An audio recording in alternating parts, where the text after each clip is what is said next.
How is your day so far? Great. Did you have a good lunch? Sleepy? No? Maybe.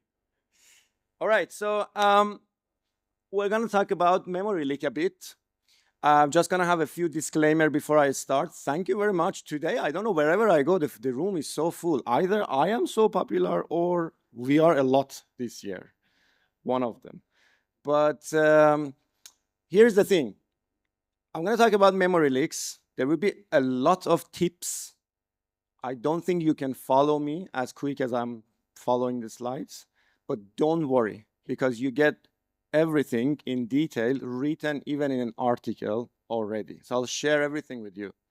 But let's actually go through it one by one, step by step, and you get everything at the end. If you don't follow the code, if you are missing something, just don't worry. You're not missing anything at the end because you receive it. All good?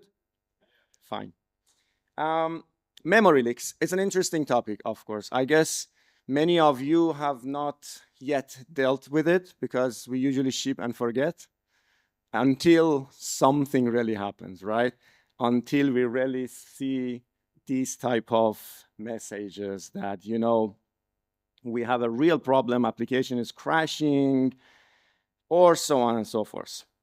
And that's where we're going to a little bit dig into today, how Dart garbage collection works, what are the algorithms there, and how can you actually write your code that let the garbage collector help you to clean up after whatever you do.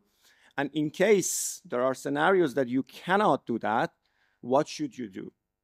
So there are objects, there are things that we call it risky objects, or memory risky objects, and you'll see like how you can treat them. What should you do? So, and yes, my name is Majid. I have been with Flutter community for a long time, with Flutter as well. And I have written a book about Flutter, very deep dive for those who don't know. The book name is Flutter Engineering, published last year.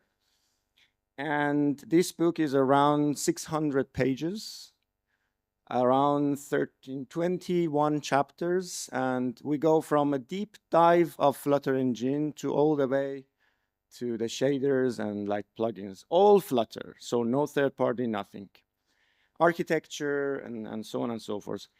I've written in a way that the book is not becoming obsolete quite fast because Flutter is changing almost every 6 months. So I don't have time to update my book every 6 months. So it's very deep dive than you can imagine. Expectation, we're gonna, as I said, garbage collection, Dart, GC, and different type of leaks where it happens. Some detection tools that you might not have heard yet because some of them are in preview, but quite ready to be used, to be honest. And at the end, some best practices. A lot to go through in 40 minutes. It's going to be less than 40 minutes, of course. I will speak a bit fast. So one thing I want to mention is that the memory comes in different layers in Flutter. So this is a picture from my book. What I want to focus today is going to be the Dart virtual machine. So that's the expectation. We're not going to go through like the native part or the platform part or nothing like that. So it's going to be all Dart. Sounds good? We're going to start with one definition or two definitions, memory bloating and memory leak. Anyone in this room can explain these terms, memory bloating, what it means. Obviously, I have a picture. If you can explain, someone.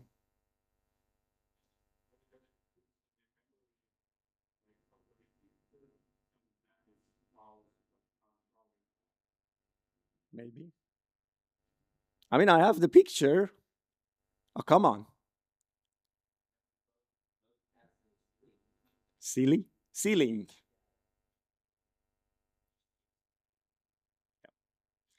So the memory bloating refers to actually excessive memory usage. which means imagine that now you have your application running, you're loading an image to the memory, then suddenly memory goes higher, right? That's where the memory bloating is happening. But we're not going to talk about that today. We're going to talk about how the memory is gradually growing without you noticing, and that's memory leak. So you're not doing anything, but the app, as much as you're working with the app, still is consuming more memory until at some point that it fails, right? Or crashes. And those are the memories are not getting freed. The memory bloating may happen, but you may free them up again. But the memory leak, it's growing and growing gradually. You never fret them.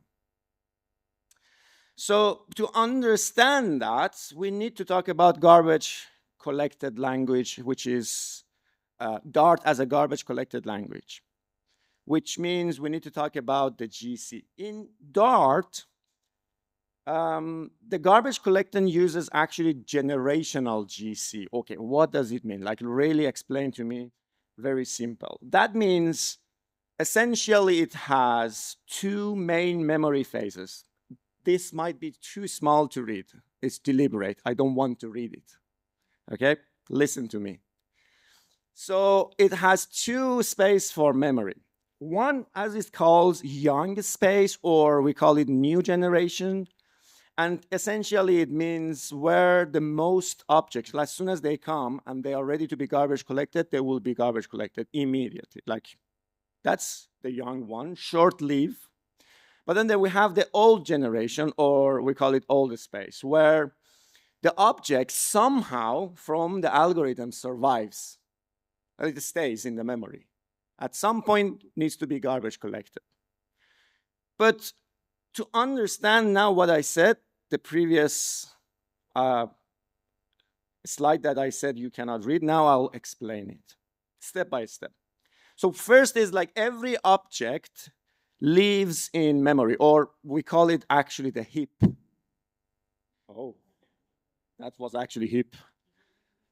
So then what happens afterwards, Dart keeps track of which object your code can still reach. Okay, so there's a reference here. And if nothing points to an object, at that point, it's considered garbage, right? And it happens with an algorithm called mark and sweep. So let's see. This is actually happening quite periodically while your app is running. So the Dart mark and sweep algorithm, so the mark part starts with a root, which is the variable that's on your stack, and then marks everything it can reach. Okay, I can reach. Oh, this cannot be reached. And then everything not marked will be deleted from memory, right? So that's how you can imagine it, what I explained right now. So it started from a root, goes to object, no reference. That means this is abandoned, remove. Fine. If you want to go very deep dive into the garbage collection, the algorithm, the source code, how it actually handles, a couple of years ago in Flutter Vikings, where actually I organized it, praise to myself. Anna, one of our speakers today as well, she has given a talk, very deep dive into the garbage collector part of the language. So I think it's worth to watch. It's only 30 minutes of your time, but it gives you a lot of perspective of how objects are treated in Dart. But okay, so far we're happy, right? An AI-generated picture, disclaimer, and super nice. The Dart is going to take care of my objects, because if there's no reference, that means it will be garbage collected, right? Until not. Because there are objects that we call them either memory risky objects, which I'll explain what they are, and or disposable objects. Can someone in this room tell me a disposable object in Flutter? Oh, come on. What? Yes. One more. We have so many of disposable objects in Flutter. Animations, like we have many of them, right? Listeners, like, yes, now we're talking. For a second, I thought I came to like a Android track. Okay. But why these are risky? Okay, I have a task for you. How many of you have done this couple of lines of code like this before? Don't be shy. I'm pretty sure you've done. Have you? Can you spot where the issue is, in which line? What code execution? Yes, context. But what's the problem with context? Well, it is in the build method, but it's supposed to be in build methods, so right? So that's not a problem. The problem is you're passing the context from higher scope to another callback. That means the handler is going to be referenced, but you're passing another object, which is supposed to be a short-lived object. The context is short-lived as long as build is around. But you're passing that to a handler. And if that handler, now you register the handler, is another context, or context, I don't mean this context, I mean another file or another like scope, that means your context object, the build context, is going to leave there. This is a simple problem or simple code that we write, but comes with a big problem, right? To do that, you're supposed to use the Flutter way, in a way that you have objects that's supposed to be long-lived. Like using the context, for that matter, using the theme of. The theme is an object that can live throughout your application, but the context itself, it's the build method, right? So let's quickly take a look what happens. Or maybe I can actually go quickly to the next slide. Why this is going to be a problem, like passing this context then into another register handler somewhere else, that context can leave. In that case, it actually prevents the garbage collector from reclaiming the memory as long as that context leaves somewhere. And that context is supposed to be disposed or cleaned up after the build is done or the widget is away. But it's not. Essentially, the build context, why do we have build context in Flutter? That's a good question. You need to then research a bit about build context. But essentially, it actually gives you like all the information about your trees. And how many trees we have in Flutter? 3 or maybe 4. No, 3 is, you're right, but accessibility controversial is also another 3. But let's not talk about that. 3. But then that means this context that holds this information, which might be actually big, then it actually stays in the memory still, which is supposed to be garbage collected so far, right? Okay, that is when you open up your application, you're just working with the widgets, going to different screens, come back, and then you slowly see in the DevTools where you can profile the memory, slowly your memory usage goes higher and higher. And you're wondering like why this is happening. We're going to talk about the DevTools as well at some point. So I talked about the remedy here, just using in those cases the object that's supposed to be long-lived, not necessarily the subject that's supposed to be short-lived and garbage collected. Now I'm going to go through a bunch of patterns for these kind of memory leaks. Let's talk about them a little bit faster. So here is another case that you create an in-memory cache kind of, let's say, object. Here's an array, a list, right? It's very common. So this is going to be, so objects in global variables or static fields, let's say, or let's say, as part of long-living classes, can prevent a memory from being released, like garbage collected, because they're supposed to stay like long. This is one of them, the static variable that I just defined. How can you just treat those? Like in this case, you can actually create some sort of limited size cache, like make sure that object doesn't grow by itself. There is a limit on that. So at least you have expectation. That's one way of doing that, and that's what we call it limited size cache pattern. Another thing that you can do is using weak reference. Have you heard about weak reference before? Then you are in the right talk, if you have not heard about it. A weak reference lets you keep a reference in an object without preventing the garbage collector to garbage collect it at any time. Okay, that sounds scary though. Like, you don't want to just have an object that anytime garbage collection can garbage collect it, right?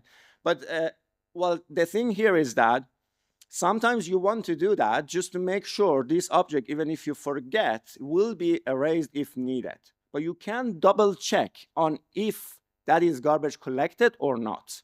And that's where I can show you how you can do that. When you create this reference, you get a target getter on that object where if it's null, that means it's garbage collected. And if it's not, that means you still have the object. Okay.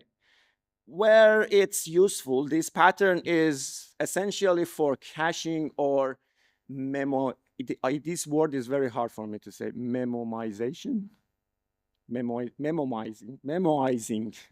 It's a way of caching, right? This is perfect for that. So you have the cache is still there, but you're also like saying, oh, fine, if it's garbage collected, if needed. So one of the scenario you can think of it is like, as I said, like image kind of heavy apps. You may want to load these images into memory, but at the same time, you let the garbage collector to garbage collect them at any time. You can just make a weak reference to that cache. Next one is the weak map, though. It's very similar to what I showed you as weak reference, where the key, this is going to be a key-based storage, and the keys are held weakly. That means if the key gets collected, the entry is removed as well. So that's one way of, again, adding objects that you want to track, for example, for metadata or temporary states or debugger inspector or things like that. And another one that I want to introduce you is finalizer, where to me is actually an interesting one. And you will see right now very quickly where you can use finalizer, in fact. A finalizer lets you register a clean callback where after an object is garbage collected, let's quickly understand what happens. You have an object, you define the finalizer for that. The object that you define the finalizer for gets garbage collected, which means at that point, you cannot clean that up anymore. It's quite helpful for using with native APIs, like FFI stuff, let's say, where the Dart layer removed the object, but you need to clean up somewhere else as well. That's where you have the reference to finalizer, where you can clean up immediately. And I'll show you an example. So in fact, I just explained what happens. Like the steps are, you have the Dart code, it gets garbage collected, the Dart object is removed, but the finalizer still is there. So you can still clean up afterwards if you need it. But where this is helpful. As I mentioned, this is going to be quite helpful for handling with native memories like FFI or some sort of dealing with the native layer where you have some kind of memory allocation, but the Dart object, if it's removed, you cannot clean that up somehow. So then you need to find a way to clean that up. here is going to be an example where I define my finalizer in my application, in native wrapper that I have, then I pass or attach my finalizer to the class. Where in this case, when I dispose, the dispose is happening in Dart layer, I call the finalizer, detach it. Then in this case, the function that I defined, them freeing the memory, is gonna run, or anything else can actually run there. Are you with me? That's good. So one of the examples for finalizer could be disposing the database connections or cleanup for databases. You deal with databases, don't you? So like maybe a local storage or something, some sort of like a connection can happen. And the object is going to be disposed where you want to actually dispose or remove or clean up for the database afterwards, so like closing the connection or whatever you want to do there. That's one of the examples that you can do. One type of objects that are quite risky are, in fact, streams. These are because, well, even if you get a reference, still if you listen to them and you don't remove the listeners, they're gonna stay around. These are quite, as I call them, memory risky objects. Obviously, we know that if there is such a thing in the dispose method, try to remove the listener or dispose your objects. That's one of the things you can do. But the trick comes when you have things like future here example, where in this case, I suggest you can use something called cacheable operation, where you can also dispose your features or cancel them, as well as checking if that is still canceled or not. Make sure you have this piece of code. You always check if you're canceling, because the feature in Dart, even if you actually cancel them, still will happen. So you need to make sure your logic, if it's canceled, is not running. And that's exactly that line of code that I have here. Like I have a feature, the feature is disposed, but still the callback is running. That's where you need to make sure that it's canceled and it's not going through your logic to be executed. So another thing that can happen is, so for the listeners, one of the things that is a bit tricky, the dispose is quite straightforward, but one of the things is quite tricky is where, well, that's the dispose, as I said, very, very straightforward, is when you have the did update widget.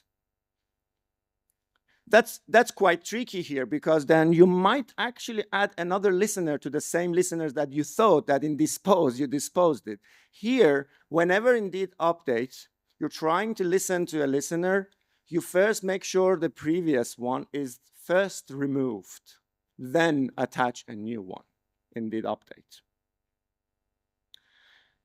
Another trick, it's not really about memory, or it's not really about the streams. It's another tip that I want to give you. This is an example. There probably are a lot of other examples, but sometimes you may have a simple operation like this one, where it's at this point is doing some concatenation for a string with, as you can see. So this is, well, quite straightforward. You might do that. For concatenation, you may even use not only this method, but also the add all, like doing that for a regular list, or you may use byte builder. But why sometimes you need to pay attention to these type of things? Like when you do this, when you look at your memory and see there is a bloating happening, there is, even though it's a few lines of code, there's something going on that you need to take care. Because right now, if I explain it very quickly, we are creating a new list here. Every time, as you see, I'm just going over the array, and then assign it to a buffer .is, right? A buffer, all right? Well, looks like a syntactic sugar, but what happens is that we also create a new kind of list internally every time. It's like I'm trying to add like memory bloating here. Well, I mean, this is going to happen here because of the repetition. There are multiple ways I meant, so you can take a look at your memory. If these such a things happen, there might be alternatives. That's the message I want to convey. For the same procedure that you're doing, if there are alternatives, might be worth looking into that. And here is the case. You have actually multiple ways in Dart to do the same operation. And if you just do that with the byte builder, that is reduce your memory consumption by massively. And the operation is also faster, the execution. The point here is sometimes there are multiple ways to do the same things. It's worth to look at your memory for that particular things that is growing the memory and find the alternatives and benchmark. Okay, but how can you do that? This is very simple one, by the way. I'm just going to pass it very quickly. This is talking about the const constructor. I think every developer in this room knows about const constructor in Dart. Even if you don't, now you're nodding like, yes, I know. But const constructor, if you don't know, search, see what it is. So one optimization for memory is also from time to time where you have a list that you want to generate, and that list, if possible, instead of generating as a whole, generate it lazily. There are functions and widgets in Flutter that can help you to do such a things. As an example, if you use the list view itself, then it may actually have eagerly build all the lists that you passed as a children. But if you use the builder, it actually lazily build your widgets when they come to the screen. So that's a huge performance boost for large lists that you may want to generate. When there is a list, always look at like if there is a way to lazily build them or generate them. So I'm going to move to now this one. So far, if we look at like the spectrum of building your application from development to testing to staging to production, the further you get to the left, as we call it in software engineering, shifting left. It's a very established pattern in software engineering, right? The more you have control, static analysis, like rules, lints that can prevent, testing packages, like leak trackers, things like that, is less costly, obviously, compared to when you figure it out in production and your client is seeing your app is crashing.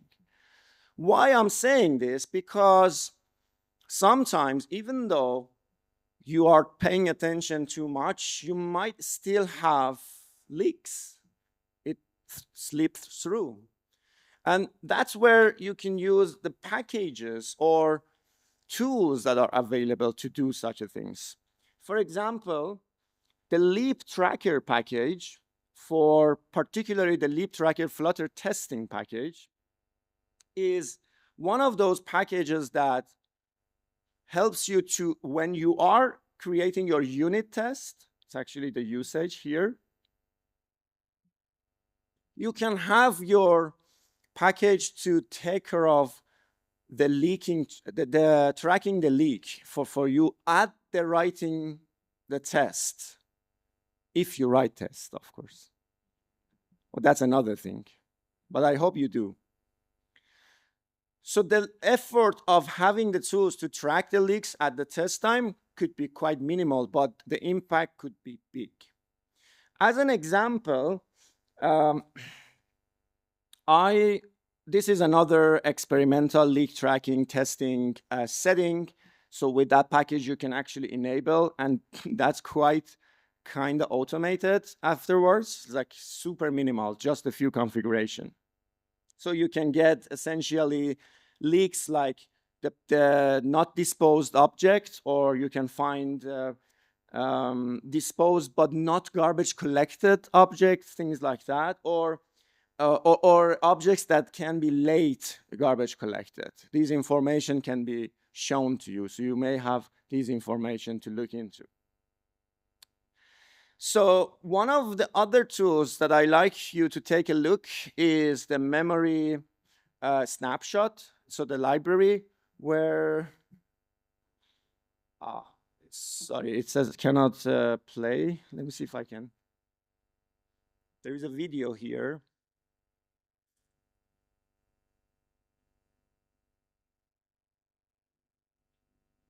Is it playing with me? Okay, never mind.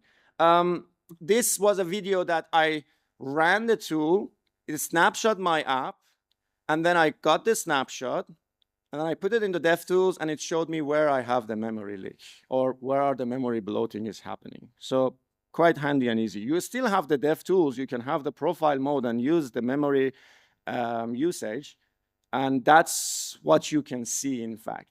And that actually a good segue to talking about the DevTools.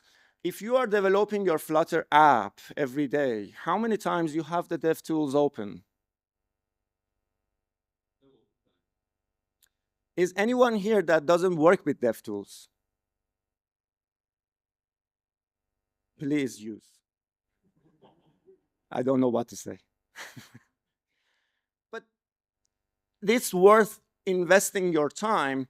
So if you understand, so I'm not going to go through these details because these are documented already. You can also read the documentation. But if you understand these pieces of DevTools, there is a reason we have a DevTools, and there is a reason it's that detail. So if you understand it better, you definitely can leverage it towards making your app less memory leaked.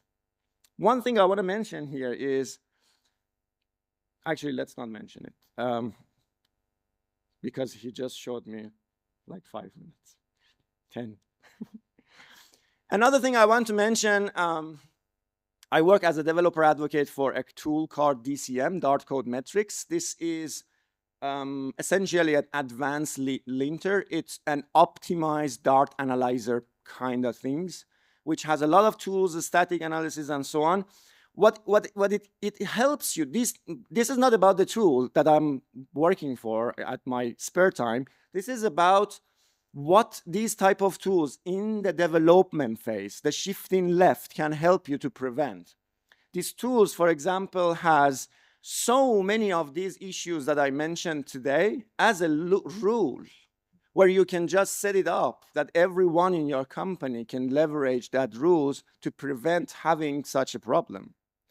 That's the point. Whether you use DCM or anything else, it's worth to invest time on those to create those rules for your company and your team. So these are a bunch of them, like dispose class, or some of the others. I'm not gonna go through each of them. I think we talked about each of them right now throughout the course. And I guess with that said, thank you very much for listening. It was quite fast, I know, and I promised you will get my slides. Here is the slides. And also, when you take a picture, I'll show you one more thing. You get a detailed analysis of what I mentioned in a very long blog post. I'll show you the blog post as well.